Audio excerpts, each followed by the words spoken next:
the reading of Dork Diaries, so here it goes. It's absolutely vital that my parents get professional help for Brianna before it's too late. They let her get away with everything, but when I ask to do stuff, it's always a big fat no. I was really looking forward to volunteering at Fuzzy Friends and Animal Rescue Center after school today with my crush Brandon, but my mom said I couldn't. Why? Because I had to babysit Brianna. Typical. It was kind of a big deal because this will have been my first time hanging out with Brandon since, my very first kiss, squee, smiley face. I was so shocked when it happened. I thought I was going to die. It was so romantic. Even though my eyes were open their entire time and practically budging out of my head, after it was over, I hyperventilated.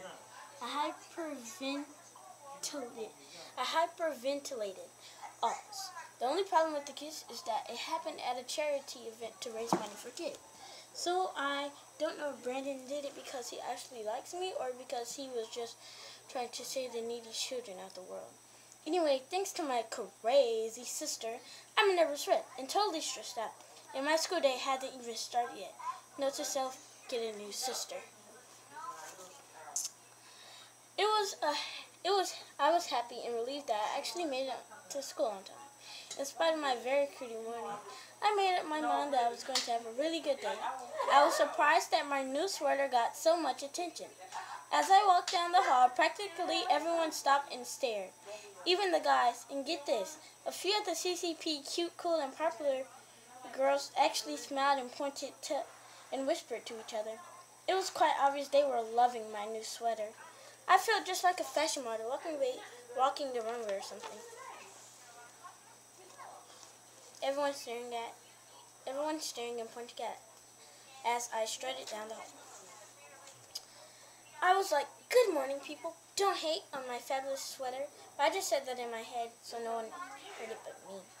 When I got to my locker, I put stuff away and was about to write a quick entry in my diary.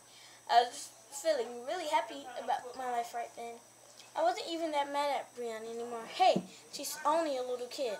Now, as her age, I was way more annoying. Suddenly, I noticed Mackenzie staring at me. I was a two-headed squirrel or something, but I just ignored her like I always do. Then she shrieked, "OMG, Nikki, where did you get that sweater?" Which was the stupidest question ever. That girl has the IQ of a wad of chewed bubblegum. Mackenzie equals wad of gum. I just glared at her and calmly answered, "I got my sweater from a store. You know, where you buy stuff like your hair and your tan."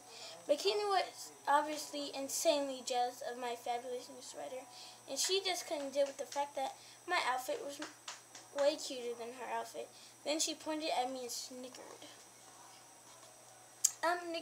Nikki, are you trying to make a fashion statement, or have you just been eating out of the garbage again?" Then when I finally looked down at my sweater, plastered across on the front of it was, "Ew, Brianna's missing sandwich." I dropped my diary and stared in horror. No wonder I had gotten so many stares from other students down in the hall, when unfortunately they hadn't been admiring my new sweater. That's when I noticed that Mackenzie and practically everyone in the hall were pointing and laughing at me, like I was some kind of freak. Then Mackenzie glared at me and snarled, "Hey, Nikki, would you like some flies with that sandwich? Oops, I mean fries." And everyone laughed even harder. I could not believe this was actually happening to me. I just sit there with my mouth dangling wide open. It was like I was waiting for a super clever comeback to crawl up my throat and jump into Mackenzie's face. But I couldn't think of a single thing to say to her. So I just mumbled, "Whatever." OMG, I felt so humiliated and embarrassed and stupid. Blinking back my tears, I picked up my diary and shoved it into my backpack. Then I slammed my locker door shut and took off running down the hall. Ah! That was me screaming in frustration again. I just had the worst morning ever, and right now I'm heading out in the girls' bathroom. I still cannot believe that huge fiasco with Mackenzie and with Brianna's sandwich. The only logical explanation is that the sandwich probably got got stuck on my coat when I tossed it on the kitchen table this morning. And then when I put on my coat, it somehow attached itself to the front of my sweater, like some kind of super freaky, sticky, slimy alien creature. I wanted to rush to the nearest emergency room and beg the doctors for yet another life-saving medical procedure. Doctors, please help me. Can you surgically remove this sandwich? So, Brianna was right. I did steal her nasty sandwich. Accidentally. Anyway, in the bathroom trying desperately to wipe all the stains off my sweater, but the situation is hopeless. I just like one of Brianna's ugly finger paintings, because now I'm completely covered with 1. Brianna brown peanut butter stains, 2. Purple jelly stains, 3. White soap suds, and 4. Bright fluorescent green hand soap from the girls' bathroom. Me standing in the mirror and having a complete meltdown over the stains on my sweater.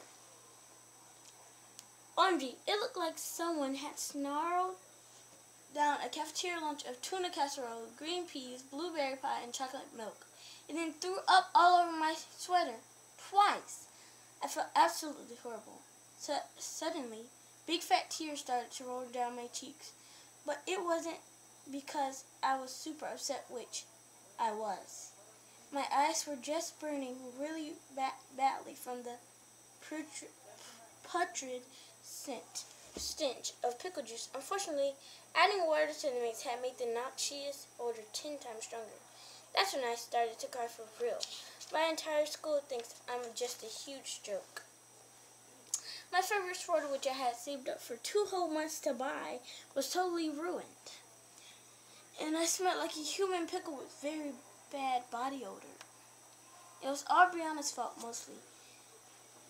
Actually, I don't know who makes my life more miserable, Mackenzie or Brianna. Thank goodness I had my Xoxoxoxoxo perfume with me.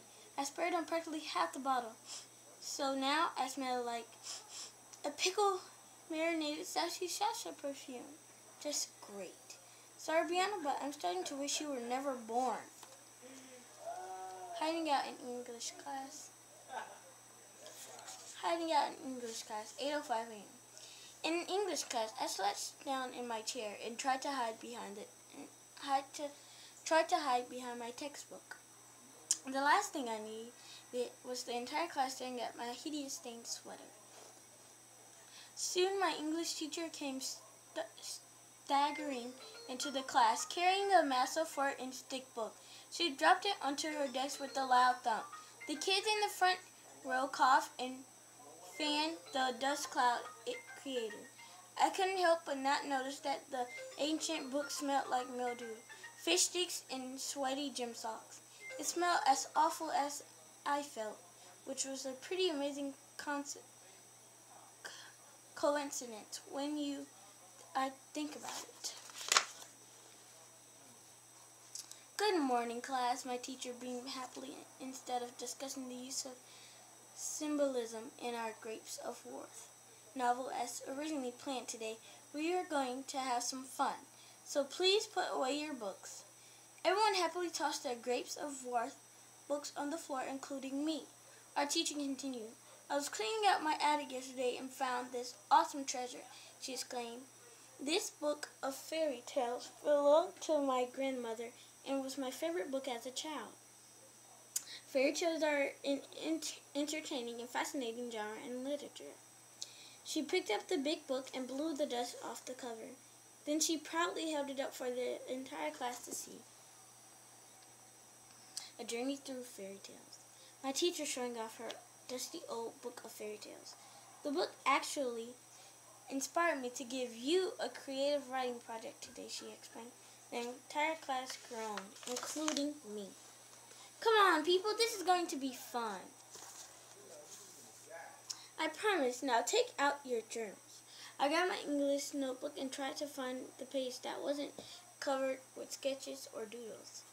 I want each of you to rewrite your favorite fairy tale with your own personal twist. It'll be due tomorrow at the end of class. And get your creative juices flowing. We're going to warm up with a few creative writing exercises. A fairy tale is a fictional story that is usually based on folkloric characters such as fairies, goblins, elves, trolls, witches, giants, and talking animals. These stories have their roots in oral traditions, and very similar stories are found in many cultures around the world. Every fairy tale has a main character or protagonist who is usually a good person. There is often royalty, like a prince, princess, and king and or queen. Now for your creative writing exercise.